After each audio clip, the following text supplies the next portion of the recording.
Bonjour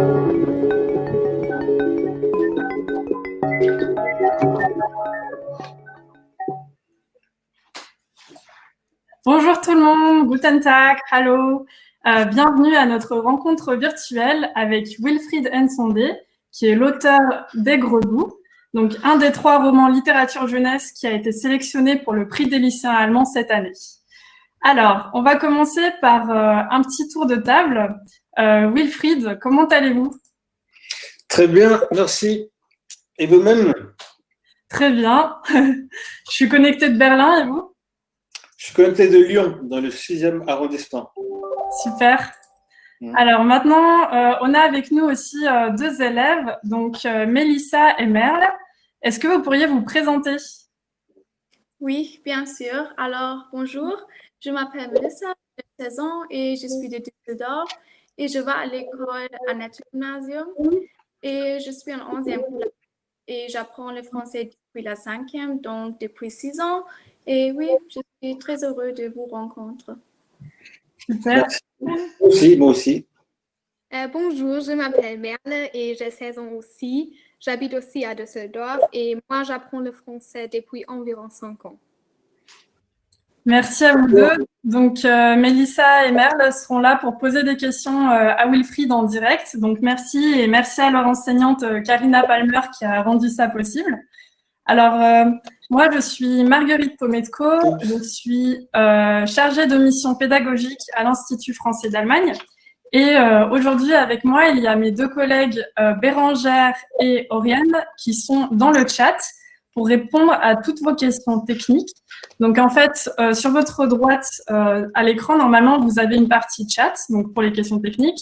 Et à droite, il y a la partie questions pour toutes les questions de contenu à Wilfried que vous pourrez poser plus tard. Alors, je vois que vous nous dites un peu d'où vous êtes connectés. Donc là, par exemple, on a des gens connectés de Wörth, des gens de Francfort, de Leipzig, de Kiel, de Bochum. Donc, super. Et je vois qu'on est pour le moment 64 personnes connectées. Donc, merci à tous. Ce que je vais vous proposer, c'est d'aller dans la partie sondage pour nous dire si vous êtes connecté seul ou en classe, parce que voilà, on est dans un contexte un peu particulier qui fait qu'il y a pas mal d'élèves aussi qui sont connectés seuls de chez eux, et comme ça nous permettra de voir à peu près si vous êtes connecté de l'école ou seul en classe, seul. Donc voilà. J'ai une question. Oui, Wilfried. Tous ces gens-là nous voient? Oui, ils vous voient. Ils peuvent nous parler à travers le webinaire. Et c'est ça. Comment? Ils nous voient, mais nous, on ne les voit pas. Non, vous ne les voyez pas. Donc, on va commencer donc par la présentation. Donc, la présentation du prix des lycées allemands, donc, que vous connaissez déjà bien maintenant. C'est un prix littéraire qui existe depuis 2004, qu'on organise avec Ernst Klett-Sprachen, donc en coopération aussi avec la VDF, qui est la Fédération des enseignants de français en Allemagne. Donc maintenant, le prix est organisé tous les 2 ans et il permet à des lycéens de débattre et d'élire le roman qu'ils ont préféré parmi une sélection de 3 romans littérature jeunesse. Donc vous les voyez ici, donc Direct du cœur de Florence Médina, Même pas en rêve de Vivien Bessières et Aigre-Doux de Wilfried Nsondé. Alors, on va commencer tout de suite avec l'interview. Wilfried, est-ce que vous pourriez vous présenter pour tous les lycéens qui sont connectés aujourd'hui? Je ne vais pas vous demander d'où vous venez, mais vous pouvez nous dire un petit peu ce qui vous motive, ce qui vous passionne. Oui, alors, encore une fois, bonjour à toutes, bonjour à tous. Hein, c'est pas une grande expérience sur les webinaires et j'ai l'impression de me parler à moi-même, mais bon, de toute façon, puisque je ne vois personne assis en bas. Ah voilà, donc je m'appelle Wilfried, je suis écrivain, j'ai bientôt 52 ans. Je suis né à Brazzaville, au Congo, mais j'ai quitté ce pays à l'âge de 4 ans. Et ma famille s'est installée en Île-de-France, à 40 km au sud-est de Paris. c'est là que j'ai grandi. Je suis allé au lycée comme vous. J'ai eu un baccalauréat de sciences économiques et mathématiques. Ensuite, j'ai fait des études de droit et sciences politiques. Et après, en 1991, je me suis installé à Berlin, où je suis resté 25 ans, 24 ans en fait, 24 ans. Voilà, j'ai fait de la musique. J'ai travaillé avec des jeunes en difficulté. J'étais travailleur social à Charlottenburg, avec des jeunes, surtout des jeunes Allemands d'origine turque, d'origine croate et quelques Palestiniens apatrides. Mon rôle, c'était de les aider dans tous les problèmes qu'ils pouvaient avoir, problèmes d'intégration, problèmes avec la police, la famille, la justice, l'école. Voilà, et j'ai écrit un premier roman en 2007, Le cœur des enfants de Léopard, qui a été traduit en allemand, Das Herz der Leopardenkinder, qui était traduit à Munich, chez Hanse Kunstmann Verlag. Voilà, et donc, comme c'est un livre qui a bien marché, je suis devenu professionnel, donc je suis un professionnel de la littérature, je vis de la littérature. Depuis, j'ai écrit 6 romans, Aigre Doux, c'est le 6e, et c'est le premier qui est destiné spécialement aux jeunes. Sinon, oui, donc j'en ai écrit ça. J'ai écrit un recueil de poésie. Là, j'ai écrit un livre avec un photographe qui va sortir en février. C'est un livre c'est une réflexion sur les frontières et sur la migration. Voilà. Ouais, je sais pas. Ouais, je continue. Oui. Merci, c'est déjà bien. Donc, j'espère que voilà, ça donnera envie de creuser un peu plus loin. Donc, pour tous les lycéens qui sont connectés. Trop vite. Est-ce que je parle trop vite pour Mélissa, Merle et les autres? Non, ça me semble très bien. Ça me semble très bien. Parfait. Ouais, Merle, Mélissa? Tout est bien. Merci. Okay. Donc, Wilfried, ce que je vous propose, c'est peut-être d'introduire votre roman pour un petit peu expliquer quelle est la thématique que vous avez décidé d'aborder. Donc, sachant qu'il y a plein de lycéens qui n'ont peut-être pas encore lu le livre et qui vont le faire bientôt. Donc, donnez-leur envie un petit peu de découvrir le livre. Oh, alors, c'est toujours très compliqué de parler d'un livre parce que je crois que si je pouvais en parler, je ne l'écrirais pas. Oui, c'est vrai. Mais voilà, donc ce livre-là, Aigre Doux, c'était c'était l'envie de réfléchir sur l'identité, sur ce que nous sommes ou sur ce que nous voulons être chacun. Voilà, et je voulais choisir la forme du monologue intérieur parce que l'idée c'était de plonger dans la tête, dans le cerveau, dans le corps d'une personne pour essayer de rendre ce que la personne veut nous dire d'elle-même. Voilà, je ne sais pas si c'est très clair, mais l'idée c'était ça, c'était d'écrire un roman, quelque chose de dynamique où en fait où quelqu'un nous parle de lui ou d'elle. Parce qu'effectivement aussi, parce que je crois que parfois, quand on parle de nous, on n'a pas envie de parler de notre genre. Enfin, voilà. Mais voilà. Donc, l'idée, c'était de mettre en scène quelqu'un qui se présente à nous tel que cette personne veut se présenter à nous. Je ne sais pas si c'est très clair. J'espère que c'est plus clair. Je ne vous entends plus. Tous les micros sont coupés. Hop. Alors, donc, merci Wilfried. Donc, à savoir en fait que on ne sait pas si le personnage principal est une femme ou un homme, on ne connaît pas son genre. Donc voilà, d'où la question de l'identité. Alors, Merle et Mélissa, est-ce que vous pourriez poser votre toute première question pour Wilfried? Oui, je commence avec la première question. La question est: que signifie le titre par rapport au livre et quel est le message du livre? Que voulez-vous transmettre? Alors d'abord, j'aime beaucoup ce titre. J'avoue, j'aime beaucoup ce titre parce qu'il y a quelque chose de contradictoire dans le titre. L'aigreur et la douceur. on sait aussi que c'est un goût, hein, c'est un goût dans la gastronomie. Donc, on sait que l'aigreur et la douceur peuvent se marier et ça peut être bon. Voilà. Et moi, si j'ai choisi ce titre, c'est parce que je pense que quand on parle d'identité, quand on parle de nous, c'est forcément pas simple. Ça n'est pas simple et c'est forcément complexe.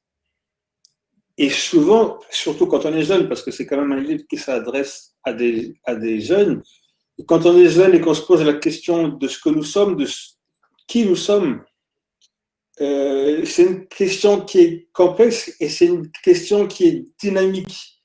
Donc, et je souhaite que pour chacun, ce soit une dynamique qui va de l'aigreur, de quelque chose de compliqué, de difficile, jusqu'à la douceur, de quelque chose de beaucoup plus agréable. Voilà, parce que je pense que même si l'identité est complexe, il faut qu'à la fin, ce soit agréable. Il faut que chacun puisse se sentir bien. Voilà, donc voilà l'idée de complexité et de dynamique dans le titre. Voilà. Merci. Vous avez une deuxième Alors, question? notre prochaine question est quelles expériences vous ont particulièrement façonné et inspiré? Alors, quelle était votre inspiration pour le livre? Bon, alors forcément, il y a mon expérience personnelle, parce que je suis un étranger fondamental. Parce que je suis né dans un pays, sur un continent. J'ai grandi dans un autre pays. Puis après, j'ai habité dans un autre pays. Et d'ailleurs, donc voilà, quand j'ai quitté le Berlin, je suis allé habiter à Paris. Puis là, j'ai quitté Paris pour venir à Lyon. Donc, je suis toujours, je suis toujours un étranger. Et donc, la question qu'on me pose souvent, c'est d'où est-ce que je viens? Voilà, et c'est triste parce que d'où est-ce que je viens, c'est peut-être moins intéressant d'abord de où je suis et pourquoi je suis là où je suis. Voilà, mais voilà aussi, quand j'ai travaillé longtemps à Berlin, je travaillais avec des jeunes qui eux-mêmes à qui on demandait d'où est-ce qu'ils venaient. Voilà, donc la question de l'identité, c'est une question qui me poursuit. Et je pense que c'est une question qui est fondamentale pour chacun, surtout quand on est jeune, encore une fois. Merci. Et Wilfried, vous, par exemple, quand quelqu'un vous rencontre, vous aimeriez qu'il vous pose quelle question? Quand quelqu'un me rencontre, j'aimerais que la personne ne me pose pas de questions, mais qu'elle me laisse lui parler de moi. Oui, Voilà. Ouais, c'est important. Et je dis souvent parce que j'ai un fils de 19 ans, donc sa maman est allemande, du Nordrhein-Westfalen, et les gens me demandent souvent d'où est-ce qu'il vient. Il est né à Berlin. Mais c'est dommage parce que c'est compliqué pour lui de répondre à cette question-là. Mais quand on le laisse parler, eh ben, mon fils vous parlera de basket parce qu'il a 19 ans et il est en train de devenir professionnel.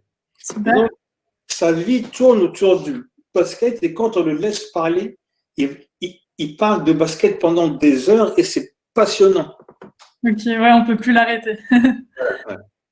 Mais si on lui demande d'où est-ce qu'il vient, il va vous dire je viens de Berlin, mais les gens veulent. Voilà, c'est quelque chose qui ne concerne pas, en tout cas pas maintenant. Voilà, alors, donc, Merle, tu avais une autre question? J'ai l'autre question. Oui. Alors, l'autre question est est-ce que c'était votre est-ce que c'était votre intention que le lecteur ne peut pas déterminer le genre du narrateur et si oui, pourquoi? Oui, alors c'était très très important pour moi que le lecteur ou la lectrice ne puisse pas identifier le genre, hein, le sexe du personnage principal, parce que je pense aussi que là, il y a comme une espèce comment dire, de dictature du genre. Voilà. Moi, je pense qu'avant d'être un homme ou une femme, nous sommes chacun des êtres humains. Voilà, parce que s'il y a beaucoup de préjugés autour du genre, donc je pense qu'on n'est plus pour connaître une personne, pour connaître l'intériorité d'une personne. On n'a pas forcément besoin de s'arrêter sur son genre. Voilà. Je ne suis pas un homme 24 heures sur 24. La plupart du temps, je suis un être humain qui fait ses courses, qui fait du sport. Il y a tout un tas de situations dans la vie où le genre, le sexe n'est pas important. Et souvent, et surtout les femmes, malheureusement, sont souvent, on les enferme dans leur genre.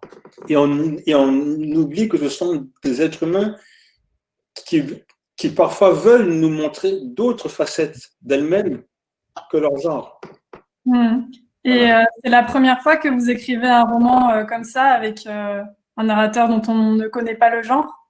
Oui, et c'est extrêmement compliqué en langue française.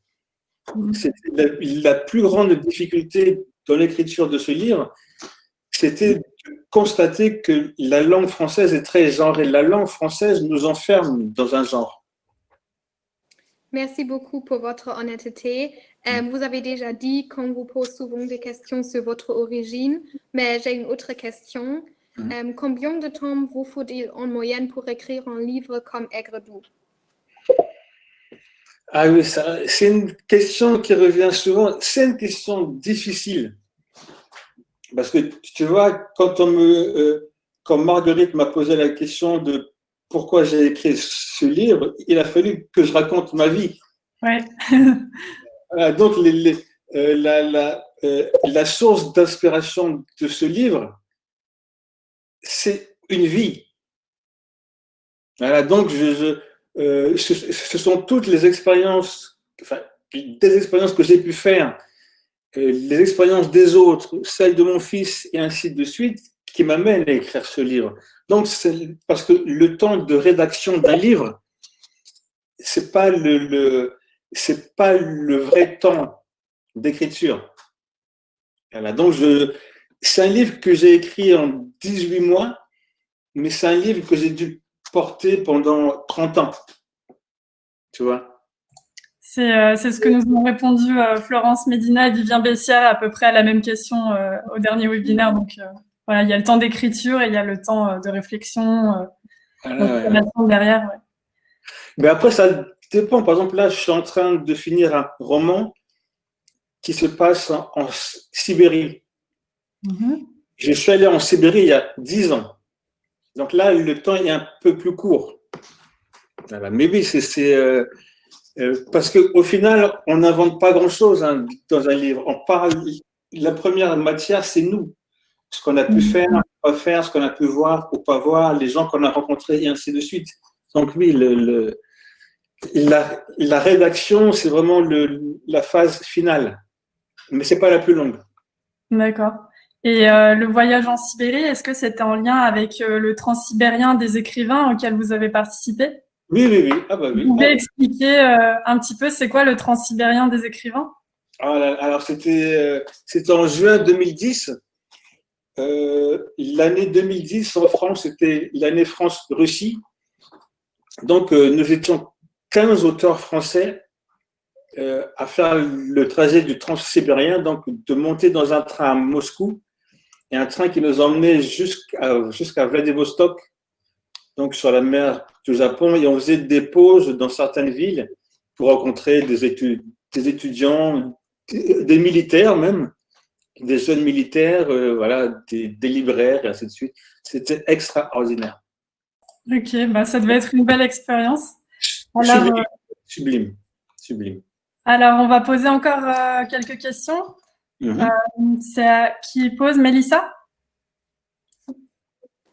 Oui, la dernière question est, auriez-vous d'autres aspirations professionnelles si ça n'avait pas marché comme auteur?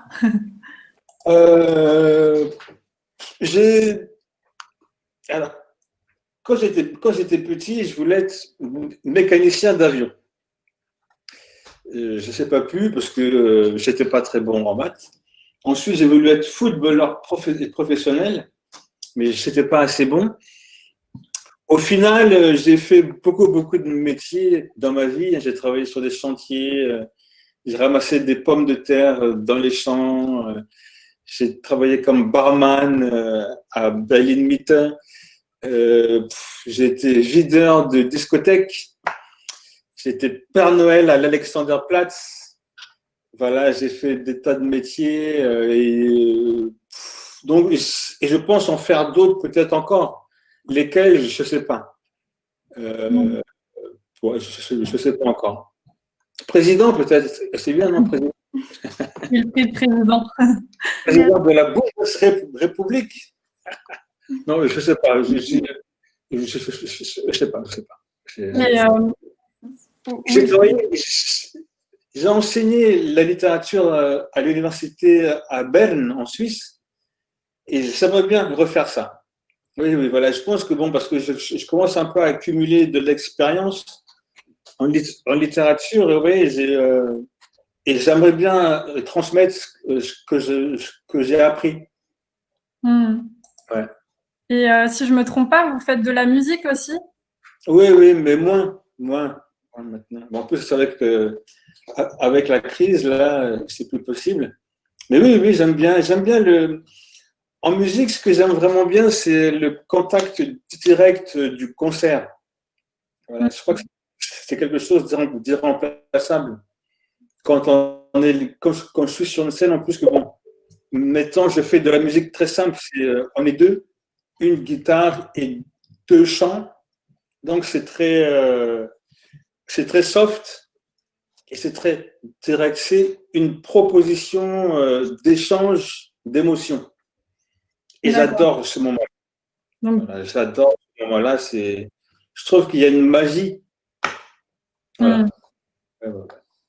Et c'est quel style de musique? Enfin, bon, j'imagine que vous n'aimez pas trop les étiquettes en musique aussi. Mais... Alors, c'est de la chanson française, on va dire. D'accord.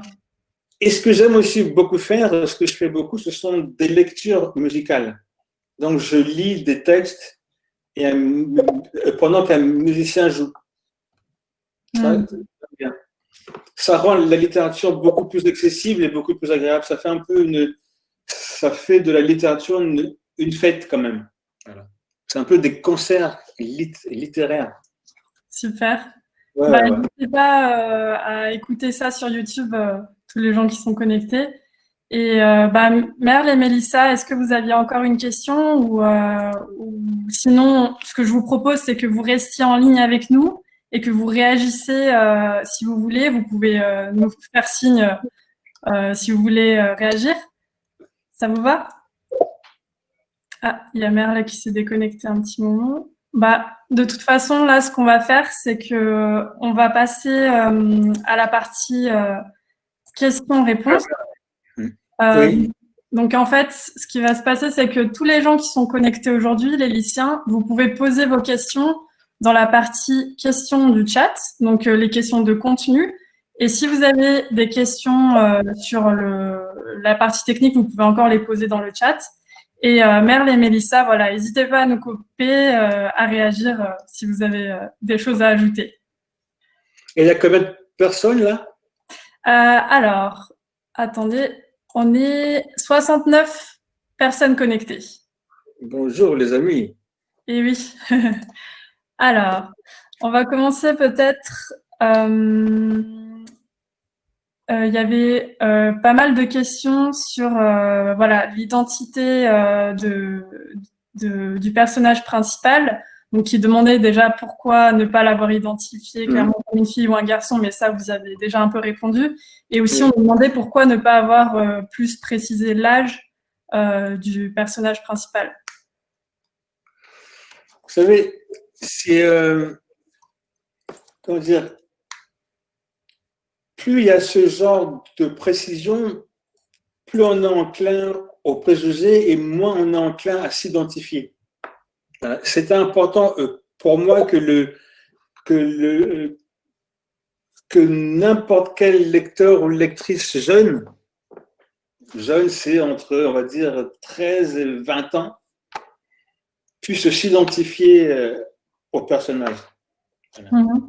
Voilà. Et... Donc, je voulais donner le moins de précision possible pour qu'on se concentre sur ce que, encore une fois, cette personne nous livre ou veut nous livrer. Voilà. Et pourquoi avoir choisi un personnage qui était plutôt jeune plutôt qu'un adulte? Parce que je pense que ces questions-là d'identité, la question qui suis-je ou qui veux-je devenir, c'est une question qui est très brûlante dans la jeunesse. Voilà, dans cet âge, dans cette période entre 13 et 20 ans où on va passer où on sort de l'enfance et où on va rentrer dans une nouvelle, où on va rentrer dans l'âge adulte. Voilà, enfin, moi, quand j'avais cet âge-là, c'était pas simple, mais c'était très excitant parce que c'était une espèce d'ébullition, de questionnement permanent. Voilà, et donc je pense qu'une fois, quelqu'un comme moi, à 50 ans, beaucoup d'aspects sont assez figés. Voilà, j'essaie de rester néophile, donc très ouvert à la nouveauté, mais quand même, voilà, je me rends compte que j'écoute la même musique depuis 30 ans. Hein. Voilà, donc oui, je pense que c'est plus intéressant entre 13 et 20 ans. Cette question de qui suis-je ou quel est le regard des autres sur moi et comment est-ce que mon image correspond à ce que les gens pensent de moi et ainsi de suite. Et Merle et Mélissa, est-ce que c'est des questions que vous vous posez en ce moment? Je pense qu'il y a une question très intéressante. Anja Höfler a posé la question. C'est où est-ce que vous vous sentez vraiment chez vous ou vraiment accepté? Est-ce qu'il y a un lieu, par exemple? Alors, j'ai eu cette chance que mon père qui est mort en mars, le pauvre, bon, pas ça, il nous a toujours dit à mes frères et sœurs et moi, partout où vous... Wilfried, on ne vous entend pas, vous avez coupé le micro sans faire exprès. C'est bon.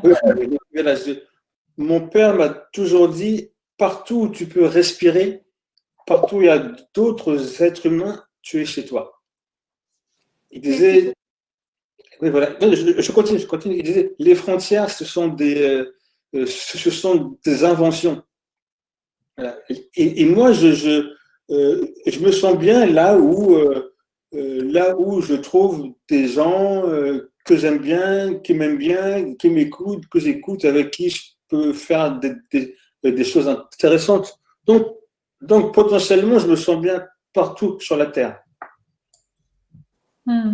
Voilà, quand j'étais en Sibérie, je me sentais bien. Voilà, quand je suis allé en Guyane, voilà, je voyage beaucoup partout où je vais. Potentiellement, je me sens bien. Une fois que j'ai passé les bêtises de la douane, je me sens bien ou moins bien et donc je pars. Par exemple, Paris, c'est une ville que j'adore. Mais pour y vivre, j'ai vécu pendant 5 ans, c'était une catastrophe. Parce que c'est pollué, il y a trop de monde, il y a de l'agressivité. Donc, je suis venu habiter à Lyon, où il y a moins de monde, où c'est beaucoup plus agréable, et ainsi de suite. Voilà. Moi, je peux. Alors, ça paraît un peu idéaliste, mais je crois vraiment que nous sommes un seul et même peuple, le peuple de la Terre, voilà, les êtres humains. Et nous sommes chez nous, chacun est chez soi, partout sur la Terre. Il y a Kenza qui vous demande pourquoi avez-vous décidé d'écrire un livre sur le sujet du racisme? Alors, c'est pas seulement le racisme. Le racisme n'est qu'une expression parmi d'autres de la, comment dire, de la non-acceptation de la différence de l'autre. Et je pense, d'ailleurs, statistiquement, le sexisme est beaucoup plus important et beaucoup plus développé que le racisme.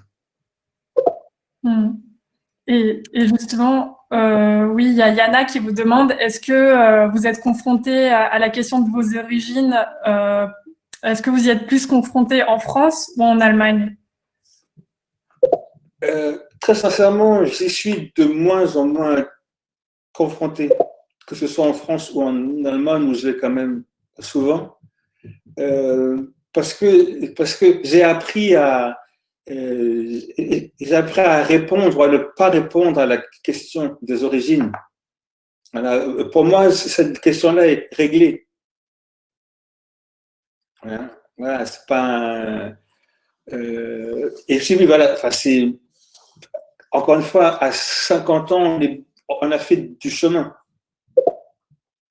Voilà, et aussi parce que oui, je vais pas, ça ne m'intéresse pas de fréquenter les endroits où je suppose qu'il y aura des comportements racistes ou sexistes, et ainsi de suite. D'ailleurs, entre parenthèses, j'ai quand même un scoop pour vous tous, c'est que compte tenu qu'il n'y a qu'une seule race d'êtres humains sur Terre, nous sommes tous des Homo sapiens. C'est une seule race, donc en soi, le racisme n'existe pas. Puisque nous sommes tous de la même race. Donc, ce que la jeune personne appelle racisme, il faudrait qu'on trouve un nouveau nom. D'accord. En soi, la part, mais bon, voilà. Et j'aime mieux le mot allemand Fremdfeindlichkeit est beaucoup plus intéressant. Fremdfeindlichkeit, c'est-à-dire que l'espèce d'animosité qu'on développe par rapport à la différence. C'est ça le problème. C'est pas un problème de race, c'est un problème de gestion de la différence de l'autre, de non-acceptation. Voilà. Et voilà, on a une autre question sur cette thématique. Donc, Elisabeth qui demande, est-ce que vous avez un conseil pour les jeunes qui ont subi le racisme et qui ne savent pas comment agir, comment réagir dans ces situations? Et bien, il faut qu'ils lisent Aigre doux. Ouais. Oui, ils lisent Aigre doux et ça va les aider à comprendre que, comment dire, le regard des autres sur soi n'est pas si important que ça. Enfin, il ne faut pas lui donner trop d'importance. C'est important de s'affirmer soi-même tel qu'on veut s'affirmer. Voilà. C'est important de ne pas se laisser enfermer dans les catégories des autres. Jamais je ne dis que je suis noir, parce que l'être humain ne peut pas être une couleur. Les gens beaucoup veulent que je me définisse comme noir, mais non, j'ai une couleur de peau marron foncé. J'ai une couleur de peau marron foncé, mais c'est pas ce que je suis.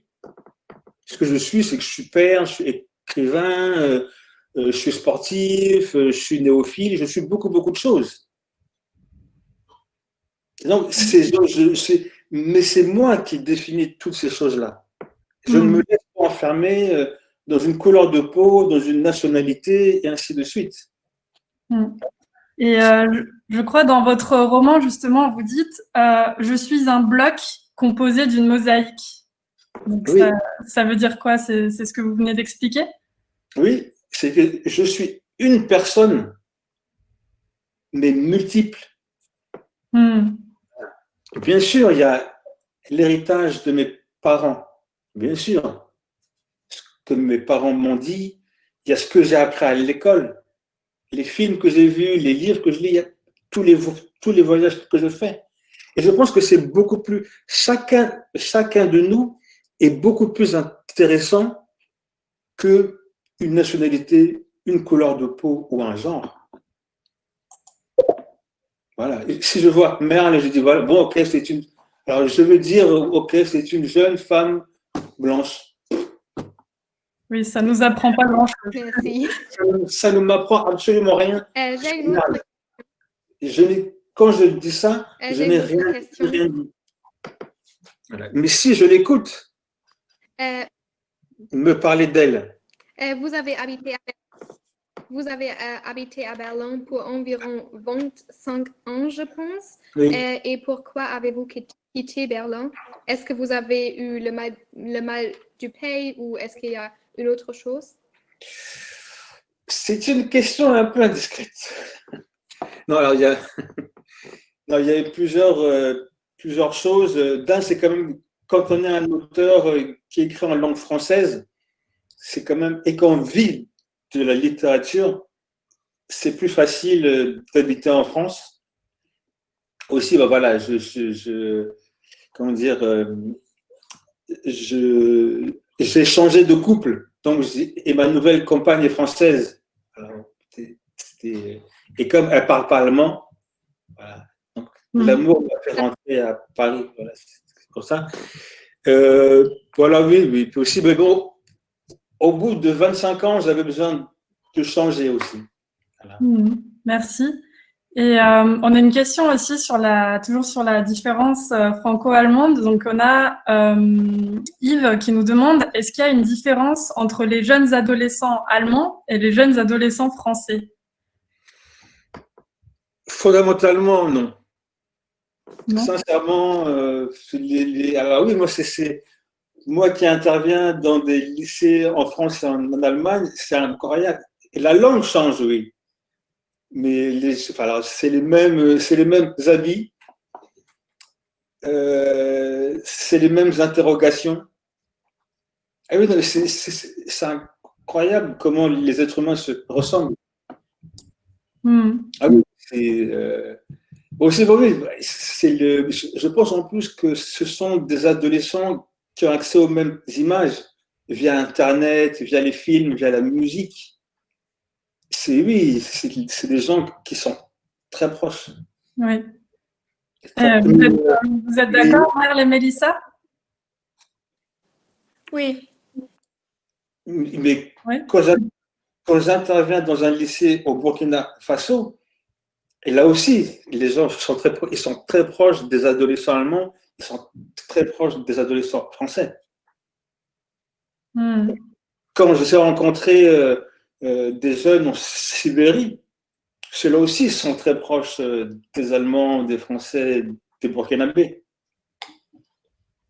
Et c'est une bonne nouvelle. C'est une bonne nouvelle parce que jusqu'à là, l'humanité se focalise sur les différences. Je pense que c'est important aussi de se focaliser sur tout ce qui nous rapproche. Et c'est énorme. Surtout dans la jeunesse. Énorme.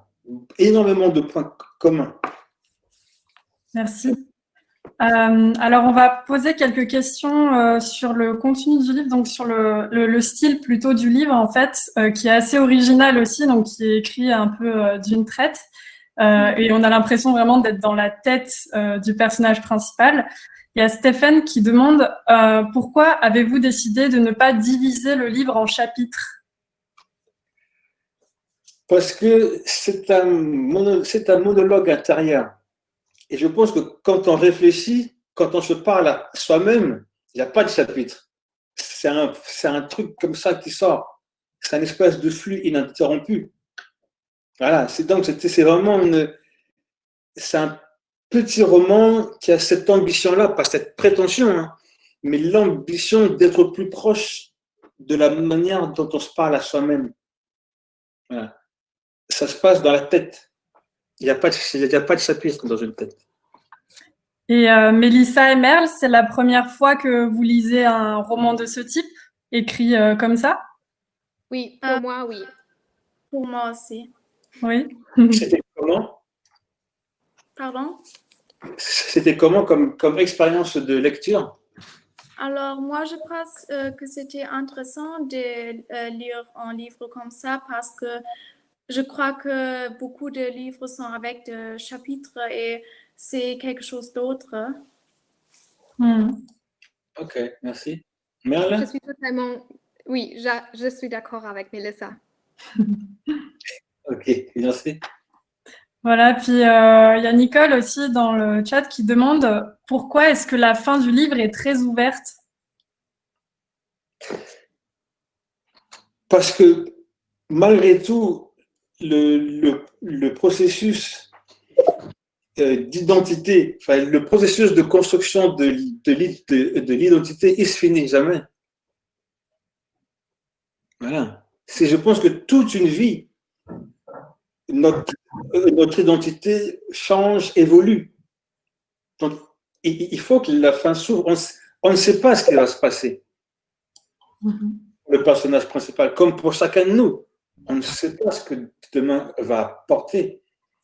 Moi, quand j'étais comme vous au lycée, si on m'avait dit que j'habiterais un jour en Allemagne, à Berlin, mais j'aurais ri. Ça me semblait impossible. Vous voyez? Moi, j'adore la vie quand elle est une fin qui s'ouvre constamment. Voilà. Quand il y a des surprises, quand il y a de la nouveauté, c'est important de ne pas fermer. Donc, on a une autre question, cette fois sur la couverture du livre. Donc, est-ce que c'est vous qui l'avez choisi? Et est-ce qu'il y a un rapport avec le monologue intérieur, nous demande Harriet. Alors, comme c'est une collection particulière, enfin, le titre est toujours écrit comme ça. Moi, j'ai choisi les couleurs. Alors, j'étais pas trop d'accord avec le nuage parce que ça me semblait un peu trop triste. Moi, je voulais un arc-en-ciel.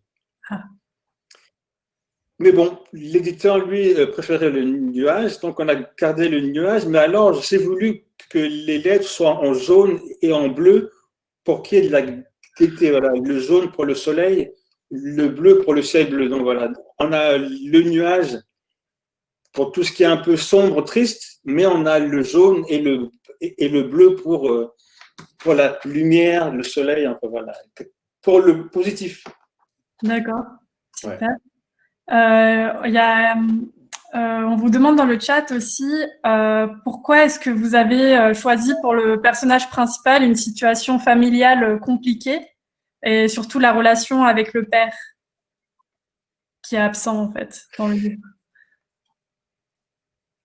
Bon, ben parce que je pense que pour les jeunes qui sont dans des situations économiques ou dans des situations familiales difficiles, la question de l'identité est encore plus difficile et encore plus pointue. Et donc, j'avais envie de m'adresser aussi à ces jeunes-là. Voilà. Aux jeunes qui ont plus de problèmes que les autres. Parce que peut-être que c'est eux qui ont plus besoin de mettre des mots sur ce qu'ils vivent. Peut-être que c'est eux qui ont le plus besoin d'aide, de soutien. Voilà. Donc, c'est mettre en scène un personnage jeune qui a une situation de famille compliquée. On comprend qu'il y a une différence de couleur de peau, on comprend qu'il ou elle n'est pas riche. Voilà, donc c'est quelqu'un qui est déjà en difficulté. Voilà, je pense que c'est, pour moi, la littérature, c'est aussi de mettre le focus sur des situations qu'on ne voit pas, mais qui existent. Voilà. Donc oui, Charles Baudelaire disait « J'irai chercher des fleurs en enfer ». C'est quand même plus difficile de trouver des fleurs en enfer que dans un champ. Et peut-être on n'a pas besoin d'un écrivain pour les fleurs du champ, mais pour les fleurs de l'enfer, là, on a besoin d'un écrivain. Donc voilà. D'accord. Et justement, dans le livre, il y a aussi un autre personnage qui est très présent, c'est la mère du personnage principal. Et justement, ils ont des visions assez contradictoires sur ce qu'est une vie réussie. Donc, avec la mère qui dit que voilà, il faut qu'ils réussissent bien à l'école et l'auteur qui est pas forcément d'accord avec ça. Pour vous, c'est quoi une vie réussie en fait? Ah, ben, c'est la mienne, non. Non, alors, c'est une vie réussie, c'est pour moi, hein, c'est comment dire, de faire de sa passion ou de cette passion ce que nous fait vivre. Voilà. Je crois que c'est voilà, d'avoir la chance de se consacrer chaque jour à ce qui nous fait plaisir et que cette activité-là nous permette aussi de vivre. Voilà. Et pour moi, le luxe, c'est ça. Et c'est ce que je vis actuellement et j'espère que ça va continuer. Voilà. Ce matin, je me lève, je prends une douche, je sais que j'allais parler de littérature, de mon livre, donc je suis content. Et c'est ce qui me fait vivre. Ça fait, voilà. Mais quand je travaillais avec les jeunes, et pour moi, c'était pas un travail, même si on me payait pour ça. Mais je le faisais avec le cœur. Voilà. Voilà, j'utilisais ce que j'avais appris à l'université pour aider des familles qui en avaient besoin. Enfin, pour aider des familles qui avaient des jeunes qui en avaient besoin. Pour moi, ça n'a jamais été une contrainte de me lever le matin pour aller travailler avec les jeunes. C'était une passion. Pareil, quand je travaillais au bar, j'aimais ça. Pour moi, c'était presque un jeu. De servir à boire. Voilà, voilà. Donc, la réussite, c'est ça. Je pense, c'est de lier la passion avec les moyens pour vivre, parce qu'on a besoin de moyens pour vivre, on a besoin d'argent et ainsi de suite. Ouais. Mais de gagner avec ce qui nous fait plaisir. Ouais. On voit que vous aimez beaucoup donner de votre personne, que ce soit en musique, dans le travail ou dans la littérature. Ah oui, oui, oui. Ah oui. Et donc, on a deux questions qui se recoupent un petit peu là, qui nous demandent comment votre roman a été reçu auprès des jeunes français, et donc d'un point de vue global, mais aussi au niveau du style qui est un peu original dans la façon dont c'est écrit.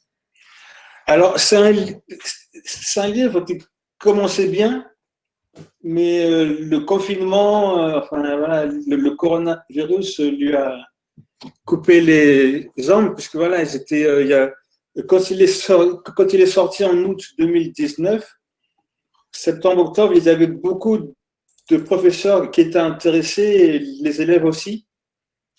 Et donc, je devais les rencontrer au printemps pour échanger avec eux, pour qu'ils me disent comment ils avaient trouvé le livre, mais ce n'était pas possible, puisqu'il y a eu la crise. Donc, voilà, je peux pas trop répondre à cette question-là. Ça commençait bien. Il semblait en tout cas que la thématique intéressait les jeunes et leurs élèves et leurs parents. Mais voilà, c'était... Bon, parce que si, bon, en France aussi, il y a quand même, surtout dans des villes qui sont en périphérie des grandes villes, hein, dans ce qu'on appelle la banlieue. J'aime pas ce mot-là, mais bon, voilà, d'ailleurs, oui, l'une des sources d'inspiration, ça me revient, l'une de mes sources d'inspiration, c'était, j'étais intervenu dans un collège à Pantin. Pantin, c'est une ville qui est au nord de Paris, mais qui est collée à Paris. Et il y avait une élève qui avait dit à sa professeure qui venait de Bretagne, « Madame, vous avez de la chance vous n'avez pas d'origine. C'est terrible. C'est terrible parce que c'était une élève qui était née à Pantin, qui avait donc toujours vécu à Pantin et qui ne se sentait pas légitime pour dire que je viens de Pantin. Et ses parents venaient d'Afrique et pour elle, c'était un poids. C'était une malchance.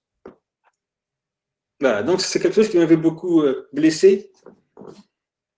Et donc c'était un peu pour répondre à cette jeune femme que j'avais aussi envie d'écrire ce livre-là. Pour lui dire que non, c'est pas comme dire tu es ce que tu es, ce n'est pas une malchance. Voilà. Et l'origine, on s'en fout. Ce qui est important, c'est toi, maintenant. Qu'est-ce que tu veux nous dire? Qui es-tu? Voilà. Et je pense que c'est une